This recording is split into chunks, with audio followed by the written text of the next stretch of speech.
सभी को मेरा प्यार भरा नमस्ते। आशा करती हूँ आप सभी ठीक होंगे। मैं भी एकदम मस्त हूँ।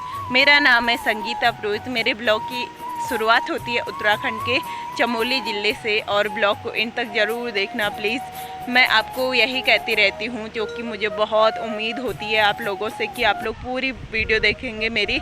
और इतनी मेहनत से वीडियो बना रही हूँ, गांव से काम भी करना पड़ता है और काम के साथ साथ ब्लॉगिंग करती हूँ, बहुत ही डिफ़िकल्ट होता है। तो प्लीज़ आपसे इतनी ही रिक्वेस्ट कर रही हूँ कि 10-15 मिनट तो आप देख ही सकते हैं, तो प्लीज़। तो चलिए ब्लॉग स्टार्ट करते हैं।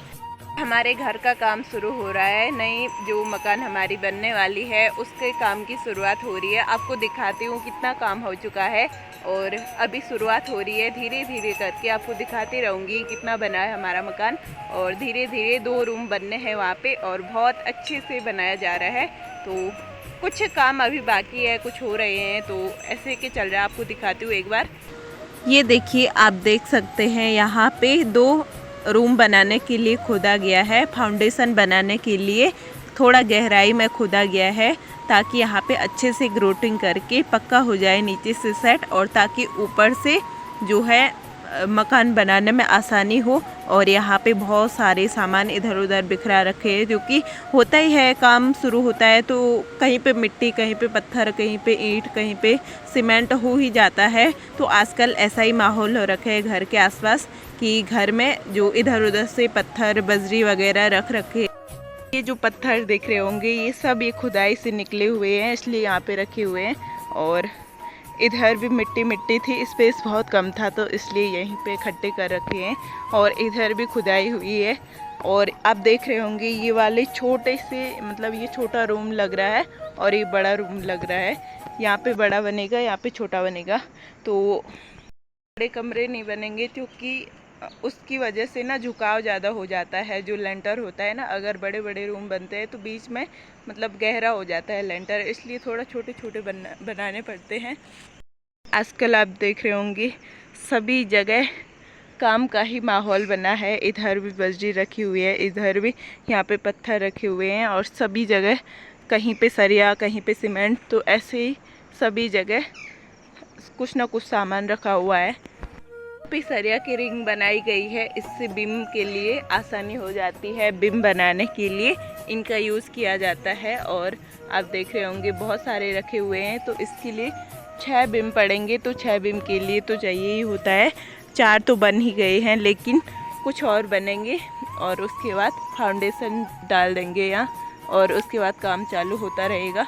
और जब भी टाइम मिले तो तब भी चिनाई करते रहेंगे, यानी कि अगले साल तक पूरा सेट तैयार हो जाएगा, यानी कि बिल्डिंग बन जाएगी एक। यहाँ से जो है यहाँ का नज़ारा कुछ ऐसा लग रहा है। और अभी खुदाई हो रखी है तो थोड़ा अटपटा सा लग रहा होगा, इधर भी मिट्टी इधर भी मिट्टी, लेकिन जब बन जाएगा ना तब बहुत अच्छे से डेकोरेट हो जाएगा, बहुत अच्छा लगेगा उसके बाद। इतने में यहाँ पे घोड़े भी बजरी लेके आ गए और 3-4 चक्कर लेके आ गए वो, और थक भी गए हैं बेचारे। उनको पानी प्यास भी लग जाती है कभी कभी। और उसकी कलंकी देख रहे होंगे आप ऊपर से, मुझे बहुत प्यारी लगती है घोड़े की ऐसी कलंकी। ना हो चुका है मेरा और इस टाइम बहुत लेट हो गई है, 10:19 हो रहे हैं। खाना बहुत पहले हो गया था और इस टाइम इधर पे आ रखी हूँ और अपने गायों को भी छोड़ने आ रखी थी मैं इधर। और आपको दिखाती हूँ यहाँ का नज़ारा कितना औसम लग रहा है, बहुत ही ब्यूटीफुल लग रहा है। आज का मौसम जो है धूप वाला मौसम है तो बहुत प्यारा लग रहा है। तो बैक करके दिखाती हूँ ढंग से। आज का मौसम इतना ब्यूटीफुल है।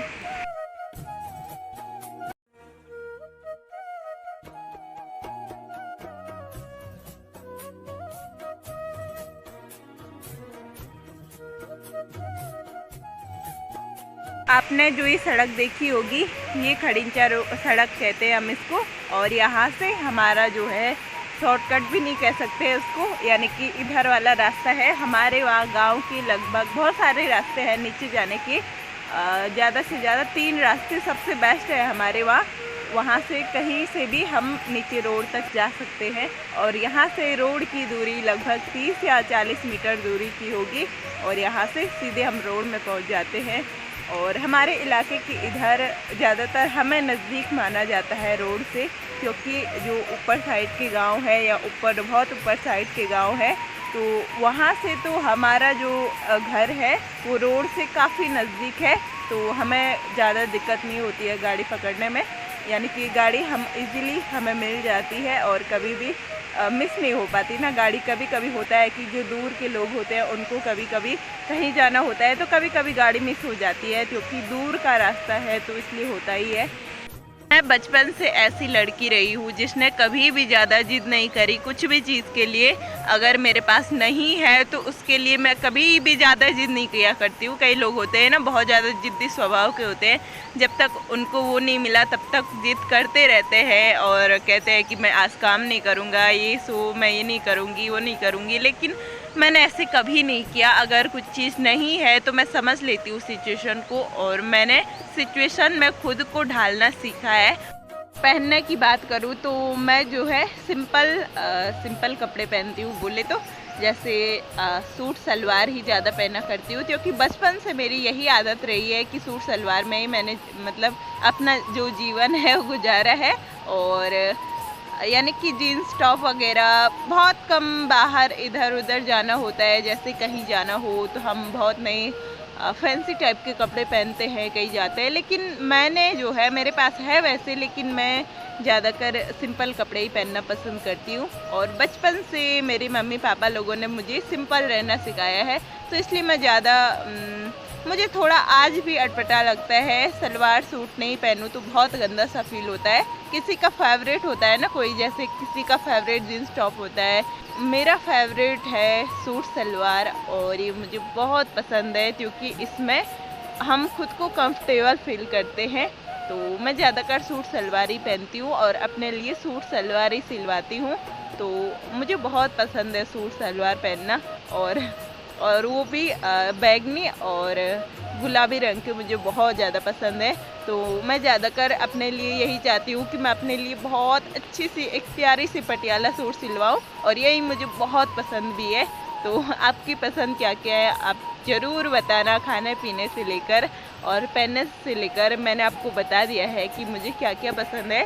तो यही मेरी कुछ चॉइस है, और भी बहुत सारी विश होती है। पता है हमारी विश कुछ ऐसी भी होती है जो कभी पूरी नहीं हो सकती है। जैसे बोले तो कौन नहीं चाहता कि हम उड़ने लगे, होते हैं ना कभी कभी। एक गाना भी याद आ रहा मुझे, गाना भी है ना तितली वाला, थोड़ा सा याद नहीं आ रहा, तितली बन के उड़ती फिरूं मस्त गगन में वाला ना एक गाना है। तो हमको भी ये तितली बनना बहुत पसंद है, यानी कि तितली बनना तो नहीं लेकिन उड़ना पसंद है। यानी कि हमारे भी दो पंख होते, हम पूरे आसमान में उड़ते, लेकिन ऐसी विश पूरी नहीं होती है पता है ना। लेकिन हमारा जो मन होता है ना वो ऐसे ऐसी विश बना लेता है हमारे लिए कि समझ ही नहीं आता है कि ऐसी भी विश होती है क्या कोई। मैं ऐसी जगह पे बैठ रखी हूँ जहाँ पे बहुत ही डरावना है, भयानक जगह है। यानी कि मेरे लिए तो भयानक नहीं है लेकिन आप लोगों के लिए बहुत ही डरावना लगेगा। वो भी इन गायों के साथ हूँ मैं, इसलिए यहाँ पे बैठ रखती हूँ। बैठना पड़ता है, नहीं तो ये कहीं और चले जाएंगे तो लोगों की डांट सुननी पड़ेगी। यहाँ से नीचे ऐसे नज़ारा लग रहा है और ऐसे पहाड़ी जैसी साइड है, और यहाँ पे थोड़ा सा बैठने का जैसा था इसलिए मैं इस साइड पे बैठ गई हूँ।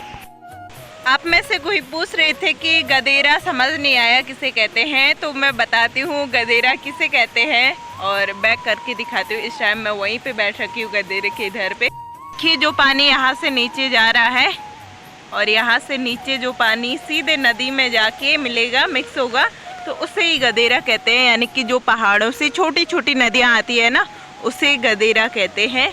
और हमारे हिंदी भाषा में भी गदेरा ही तो कहा जाता है। वैसे इसका कोई दूसरा नाम तो मुझे याद नहीं है, अगर आप लोगों को नाम याद है तो ज़रूर बताना। जो यहाँ से पानी जा रहा है और ये बड़े बड़े पत्थर भी दिख रहे होंगे आपको, तो यहाँ से जो पानी जा रहा है समझ आ गया होगा गदेरा किसे कहते हैं। इस टाइम बहुत बड़े बड़े चीड़ के पेड़ दिखाई दे रहे हैं और मैं तो इनको रोज़ देखती रहती हूँ, लेकिन आप लोगों को भी दिखाती हूँ। इस टाइम बहुत ही ब्यूटीफुल लग रहे हैं धूप की चमक से। बड़े बड़े पहाड़ों में बड़े बड़े पेड़ बहुत ही ब्यूटीफुल लगते हैं, और ये पेड़ तो ऐसे के लिए है, यानी कि सीधे नीचे के लिए हो रखा है वो, उसकी जड़ वैसी ही है। और ऐसे यहाँ आप देख रहे होंगे इतने बड़े बड़े चीड़ के पेड़, और यहाँ हमारे वहाँ बांस के पेड़, चीड़ के पेड़ बहुत ज़्यादा होते हैं, और आधा से ज़्यादा पूरा जंगल आपको चीड़ और बांस से ही भरा हुआ दिखाई देगा। बैल भी छोटी छोटी घास चर रहे हैं, और एक तो उधर जा रखा है वो, और इस टाइम मैं उनके साथ हूँ ना तो बहुत अच्छे से चल रहे हैं। अगर मैं इनके साथ नहीं हूँ ना तो उस टाइम तो ये ऐसे भाग जाते हैं, लोगों के खेतों में चले जाते हैं, लोगों के जंगल में चले जाते हैं। चलो चलो, चल चल चल, उधर जा। हमारा बैल भी आपको हेलो गाइस बोल रहा है, लेकिन वो इधर नहीं देख रहा है, केवल बोल रहा है और मैं सुन रही हूँ, आप नहीं सुन रहे होंगे। तो वो आपको बोल रहा है आप कैसे हो। तो हमारे इसका नाम हमने झल्लू रखा हुआ है, और उधर वाला एक बैल है उसका नाम हमने लल्लू रखा हुआ है। और लल्लू और झल्लू की जो जोड़ी है बहुत ही ब्यूटीफुल है। और दो हमारी गायें हैं, तो दोनों बहनें हैं वो, तो हम उनको दो बहनें कहते हैं। कभी कभी वो लड़ाई भी करते हैं, भयंकर होती है ना, बहनों में लड़ाई भी होती ही रहती है, तो वो भी बहुत ज़्यादा लड़ाई करते हैं। तो कोई बहन है नहीं, मेरे दो भाई हैं, तो मुझे बहुत अच्छा लगता है दो बहनें जहाँ पे होती हैं, यानी कि दो बहनों का प्यार मुझे बहुत अच्छा लगता है। लेकिन जब दो बहनें में लड़ाई होती है ना तो मैं सोचती हूँ उससे बढ़िया तो मेरा ही ठीक है कि मेरी कोई बहनें नहीं है, नहीं तो मुझे भी ऐसी लड़ाई करनी पड़ती है। यानी कि होती है ना, कभी कभी कुछ चीज़ों के लिए लड़ाई हो जाती है, लेकिन फिर मैं सोचती हूँ कि अगर होती तो मैं उससे कभी लड़ाई नहीं करती, लेकिन है नहीं ना। मुझे बहुत प्यारी लगती है बहनें, और होनी भी चाहिए, बहुत ही ब्यूटीफुल लगता है, बहुत ही एक खूबसूरत पल होता है अपनी बहनों के साथ बिताना। कभी जो बातें भाई नहीं समझ पाते हैं तो बहनें समझती है, कभी कभी जो बहनें नहीं समझती है वो भाई समझते हैं। तो भाई बहनों का होना बहुत ज़रूरी है, सबके घर में भाई बहन होने ही चाहिए। कभी कभी होता है ना, किसी के वहाँ केवल भाई भाई होते हैं, किसी के वहाँ बहनें बहनें ही होती है, तो भाई भी होना चाहिए और बहनें भी होनी चाहिए। होप आपको आज का व्लॉग अच्छा लगा होगा। अगर अच्छा लगा तो प्लीज़ लाइक शेयर कमेंट ज़रूर करना। मिलते हैं नेक्स्ट व्लॉग में नई दिन की शुरुआत के साथ। तब तक अपना ख्याल रखिए, हमेशा मुस्कुराते रहिए। राधे राधे, राम राम, बाय।